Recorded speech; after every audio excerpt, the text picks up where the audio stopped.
ADHD, emotional contagion, and shutdown. Why sensitive brains need regulated environments. Hi, I'm Hiteshta Brahmani, a counseling psychologist and a mental wellness expert.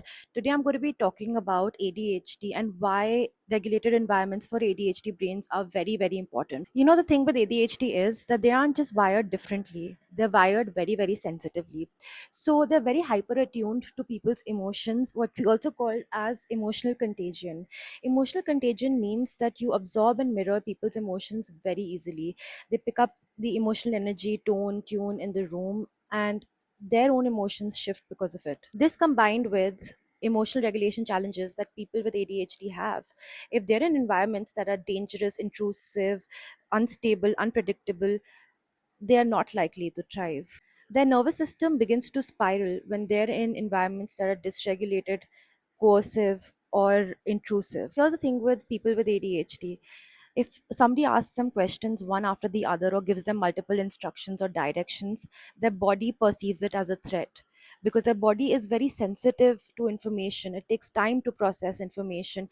And if constantly they're bombarded with do this, do that, get this done, get that done, or constant accountability, their body goes into like their heart starts racing, their thoughts spiral, their cortisol spikes, and eventually they crash, aka they go into a freeze response, aka their body goes into a shutdown response completely. You know, our nervous systems remember everything, what we've gone through childhood, even in adulthood. I remember this client once had told me that every time she met her HR person, her body was screaming to hide. No matter how much she worked out, worked on her thoughts, did meditation, tried to heal, nothing seemed to work. Her body would just go into an emotional shutdown. The thing is, when neurodivergent brains meet dysregulated environments, it's a recipe for disaster. And like I mentioned, that let me give you an example of when we are children. If a child is crying for food and you emotionally shut it down by shouting at it or not giving food or neglecting it, it'll stop crying. That need will still be there. It'll stop crying, but it'll emotionally retreat. And this pattern also goes up to adulthood, where we sacrifice our needs even though we need something.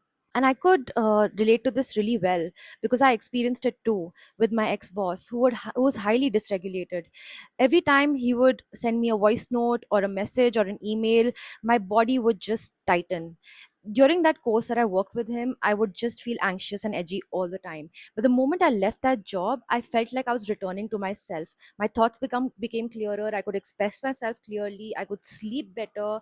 Slowly and steadily, I felt like I was becoming myself again. Our nervous system is our best guide if we choose to look at it like that. It tells us where we are feeling safe, comfortable, contained, and looked after and honored. If you feel unsafe in certain environments, especially if you have a sensitive nervous system or have ADHD, use it as a cue to understand yourself better.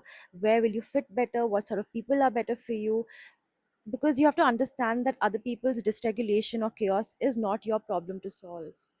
You need to keep working on your regulation, your containment, and your peace. If somebody emotionally intrudes on you, boundaries need to be put in place. And remember this: choose your environment wisely. Emotional contagion is real, it's not just a feeling, it's biology. Choose people that will look after you, honor you. Your sensitivity is not a weakness, it is intelligence.